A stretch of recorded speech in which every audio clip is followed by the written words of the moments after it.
وہاں کے غربت کو دیکھ کر مجھے لگا جیسے لفظ غربت بھی ان کی غربت پہ روتا ہے۔ ایسی غربت میں نے پورے پاکستان میں کہیں نہیں دیکھی جو میں نے جبوتی میں دیکھی، صومالیہ میں دیکھی، کیمرون میں دیکھی، چاڈ میں دیکھی، سوڈان میں دیکھی۔ 24 گھنٹے میں ایک دفعہ بھی کھانا نصیب نہیں۔ ہمارا غریب سے غریب آدمی 24 گھنٹے میں چولہا جلا بیٹھتا ہے، لیکن میرے نبی پر جو غربت آئی، کوئی ہے پوری دنیا میں تو اللہ نے مجھے پھرائی ہے جس کے گھر میں 2 مہینے چولہا نہ جلتا ہو۔ میرے نبی وہ فقیر تھے جن کے گھر میں 2 مہینے چولہا نہیں جلتا تھا۔ ایک رات آپ سوئے ہوئے، کبھی یوں کروڑ بدلے اور کبھی یوں کروڑ بدلے، بار بار حضرت عائشہ کے ساتھ۔ تو تھوڑی دیر کے بعد آپ تھوڑا سا آگے ہوئے اور چارپائی کی جو لکڑی ہوتی جس پر بان بنا ہوتا ہے، اس پہ پیٹ کو یوں فکس کر کے اور نیچے لٹک گئے، دھڑ آدھا نیچے لٹک۔ فَكَانَ قَابَ قَوْسَيْنِ أَوْ أَدْنَىٰ۔ واہ واہ واہ، کیا مقام ہے قاب قوسین، اور کیا حالات سے گزر رہے ہیں کہ یوں آدھا دھڑ نیچے لٹک گیا۔ ام عائشہ اٹھ کے بیٹھ گئیں، یا رسول اللہ خیریت کیوں؟ آپ اٹھ کے بیٹھے، کہا عائشہ بھوک بہت لگی، بھوک بہت لگی، اس لیے پریشر دیا تاکہ وہ جو بھوک کی طلب ہے نا میدے میں، اس کو پریس کیا، اس لیے پتھر باندھتے تھے کہ وہ پیچھے چلا جائے۔ اب مسجد میں تشریف فرما تھے، ایک صحابی نہ کر کہ یا رسول اللہ یہ دیکھیں کپڑا ہٹایا، یہ دیکھیں میں نے پیٹ پہ پتھر باندھا۔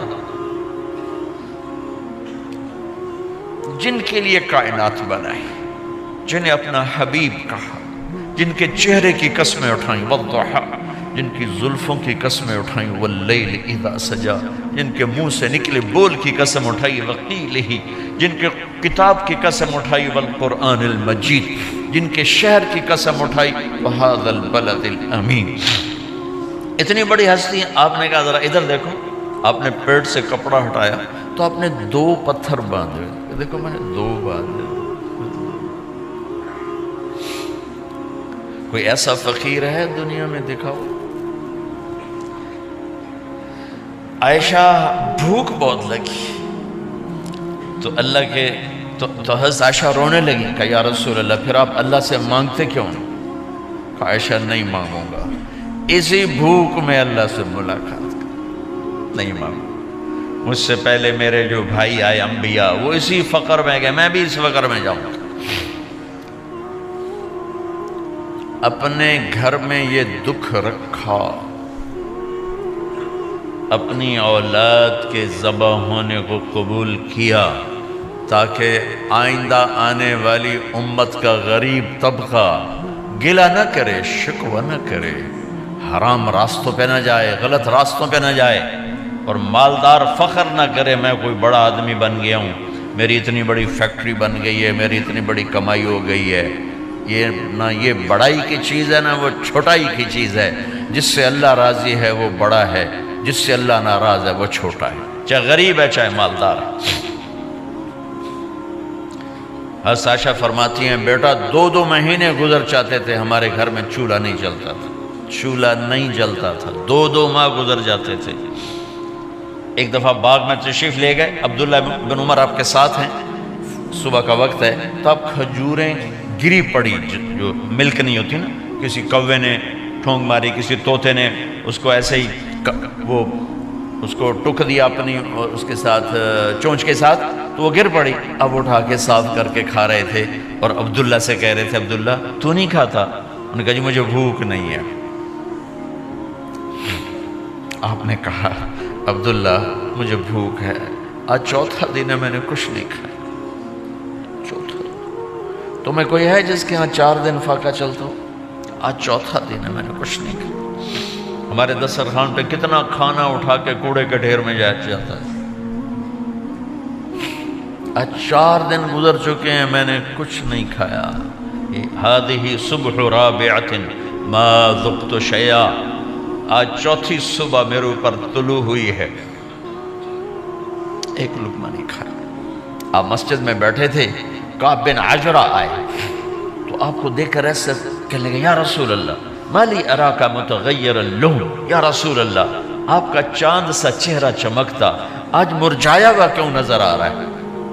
تو آپ نے یوں دیکھ اپنے پیٹ پہ یوں انگلی رکھ کر کہا ما دخل جوفی ما يدخل جوف ذاتک منذ ثلاث، کعب آج 3 دن گزر چکے ہیں پیٹ میں ایک روٹی کا ذرہ داخل نہیں ہوا، ذرہ لقمہ نہیں، ذرہ روٹی کا ایک ذرہ پیٹ میں داخل نہیں ہوا۔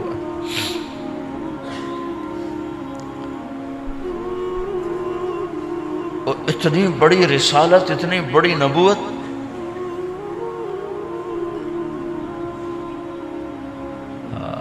اپنی امت کے غریبوں کی تسلی کے لیے اور اپنی امت کے مالداروں کو سبق دینے کے لیے کہ اللہ رزق دے تو اپنی حیثیت نہ بھولو، اور اللہ نہ دے تو اپنے حبیب کی قربانی نہ بھولو۔ انہوں نے تو جان بوجھ کے یہ کیا، جان بوجھ کے، یہ نہیں کہ آپ کو کوئی تنگی اللہ کی طرف سے، جان بوجھ کے۔ اور سارے گھر کا یہ حال ہے۔ حضرت فاطمہ رضی اللہ تعالیٰ عنہ سے ملنے گئے، کہا بیٹے میں اندر آ جاؤں، میرے ساتھ عمران بھی ہیں، ایک صحابی تھے عرب سردار، میرے ساتھ عمران بھی ہیں۔ کہا ابا جان میرے گھر میں اتنی چادر نہیں کہ اپنے آپ کو چھپا سکوں، پردہ کرنے کے لیے میرے پاس چادر کوئی نہیں، تو آپ نے اپنی چادر اندر دے دی، کہا اس سے پردہ کرنا، تو لپیٹ لی۔ اب اندر آئے تو آپ نے پوچھا میں نے سنا تھا تو بیمار ہے، میں تیرا حال پوچھنے آیا ہوں۔ تو باپ کو دیکھ کے آنسو نکل آئے کہ یا رسول اللہ بیماری بھی ہے اور بھوک بھی ہے، دونوں ہی ہیں، صرف بیماری نہیں بھوک بھی ہے۔ بڑے بڑے مصیبتوں سے لڑ جانے والے ماتھے پہ کبھی بل نہ آیا۔ بیٹی کے آنسوں نے پگھلا بھی دیا اور رلا بھی دیا، آپ بھی رو پڑے، آپ بھی رو پڑے۔ پھر کہا میری بیٹی نہ رو، والذی بعث اباک بالحق ما ذقت من 3 ایام طواقا، آج 3 دن ہے میں نے ایک لقمہ نہیں کھایا، میں تیرے ساتھ۔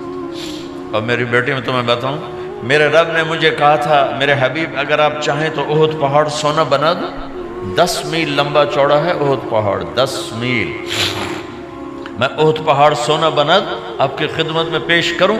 تو میں نے کہا نہیں یا اللہ مجھے نہیں چاہیے، میں ایک دن بھوکا رہوں گا، ایک دن کھانا کھاؤں گا۔ پھر فرمایا بیٹی کیا تجھے یہ عزت کافی نہیں ہے کہ اللہ نے تجھے جنت کی عورتوں کا سردار بنا دیا؟ یہ سرداری سونے چاندی میں تل کے نہیں ملی، ہوئے ہوئے ہوئے میں قربان جاؤں۔ بھائیو اب سب ماشاءاللہ نوجوان نظر آ رہے ہو، تھوڑا وقت نکال کے اگر آپ پڑھے ہوئے ہو اپنے نبی کی زندگی پڑھا کرو، اپنے نبی کی زندگی پڑھا کرو، بڑا ایمان بھی بنے گا، حوصلہ بھی ملے۔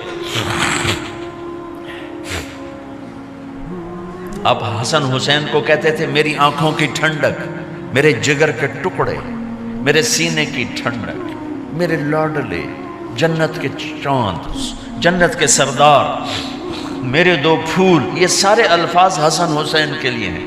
اور ان کے بھوک کی وجہ سے رونے کی آواز سنتے تھے اور تڑپتے تھے، لیکن روٹی نہیں مانگی ان کے لیے، روٹی نہیں مانگی، کہ اپنی امت کے غریبوں کو تسلی دینی تھی کہ اگر میں فقیر بن کے جا رہا ہوں تو تمہارے اوپر بھی امتحان ہے، چند دن برداشت کرو۔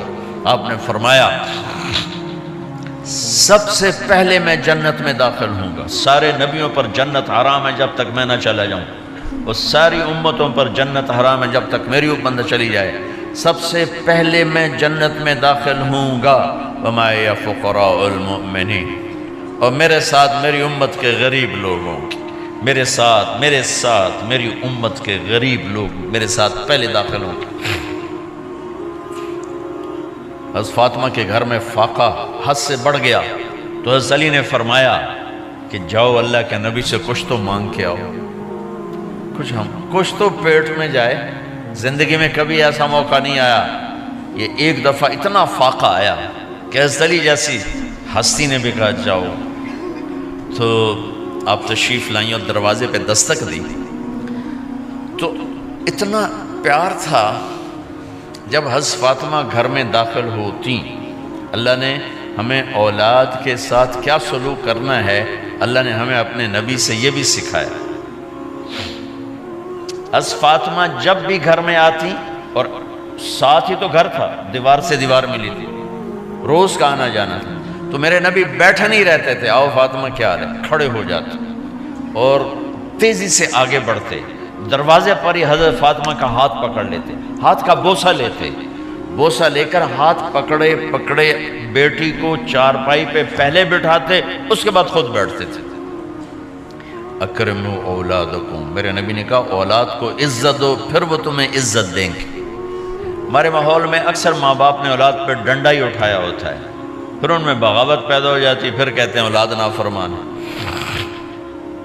آپ نے دستک دی تو کہنے لگے یہ تو فاطمہ کی دستک ہے، خیر تو ہے، پہلے تو کبھی اس وقت میں آئی نہیں، تو آپ نے ام ایمن سے کہا دروازہ کھولو۔ ام ایمن نے دروازہ کھولا تو آپ نے استقبال کیا، بٹھایا، پوچھا بیٹی کیا ہوا، اس وقت میں کیسے آئیں؟ کہا یا رسول اللہ بہت فقر ہے، بہت بھوک ہے، آپ کے پاس سنا کچھ مال آیا ہے، کچھ ہمیں بھی دے دیا جائے۔ اتنی صابر بیٹی زندگی میں ایک دفعہ بھوک کی شکایت لے کر آئیں، اور آگے باپ نے پھر پیپر لے لیا، پھر امتحان میں ڈال دیا۔ آپ نے کہا بیٹی میرے پاس 5 بکریاں کھڑی ہیں، دے دوں یا 5 دعائیں سکھا دوں؟ یہ بھی کوئی کتنا سخت موقع تھا، کتنا سخت موقع ہے کہ صبر کا پہاڑ بیٹی اتنی مجبور ہو کر آتی ہیں کہ یا رسول اللہ برا حال۔ تو میرے نبی کہتے بیٹی یہ بکریاں بھی لے جا، دعائیں بھی لے جا، دونوں جمع کر دیتے، یا دعائیں بعد میں سکھا دیتے، بکریاں دیتے، ایک تو دے دیتے، پر امت کے غریبوں کو تسلی دینی تھی، چونکہ امت میں اکثر طبقہ غریب ہوگا، تو آپ نے کہا بیٹی 5 بکریاں دوں یا 5 دعائیں دوں؟ تو وہ سمجھ گئیں اپنے باپ کے مزاج کو کہ ابا جان امتحان لے رہے ہیں، تو کہا ابا جان بکریاں چھوڑ دیں، مجھے دعائیں سکھا دیں، مجھے بکریاں نہیں چاہیے۔ بھوکے کی رات بھی گزر جاتی ہے اور بھوکے کا دن بھی ڈوب جاتا ہے، تو آپ کا چہرہ ایسے کھل گیا کہ میری بیٹی پاس ہو گئی۔ کہا بیٹی آپ تم دعا میں یہ کہا کرو یا اول الاولین یا آخر الاخرین یا ذا القوة المتین یا راحم المساکین یا ارحم الراحمین، یہ تیرے لیے 5 بکریوں سے اعلیٰ چیز۔ اب گھر واپس گئیں خالی ہاتھ۔ حضرت علی نے فرمایا تو کچھ بھی نہیں لائی؟ کہا نہیں لائی ہوں، بہت کچھ لائی ہوں۔ کہا کیا؟ کہا میں دنیا لینے گئی تھی، آخرت لے کے آ گئی، ذہبت للدنیا وجئت بالآخرہ۔ تو حضرت علی نے فرمایا تیرا آج کا دن سب سے اعلیٰ دن، خیر ایامک ھذا۔ داماد کا امتحان لے لیا، حضرت علی کو بلا لیا، علی 5000 بکریاں دوں کہ 5 دعائیں دوں؟ وہاں تو 5 بکریاں، اب 5000 کر دیں۔ علی 5000 بکریاں لیتے ہو یا 5 دعائیں لیتے ہو؟ تو بھی سمجھ گئے کہ آج میرا محبوب مجھ سے امتحان لے رہا ہے کہ علی کتنا کو مضبوط ہے اپنے ایمان میں۔ اور فاقے میں نے بتا دیے کیا گزر رہے ہیں، آدمی اپنی بھوک سہ لیتا ہے، اولاد کا رونا برداشت نہیں ہوتا ہے۔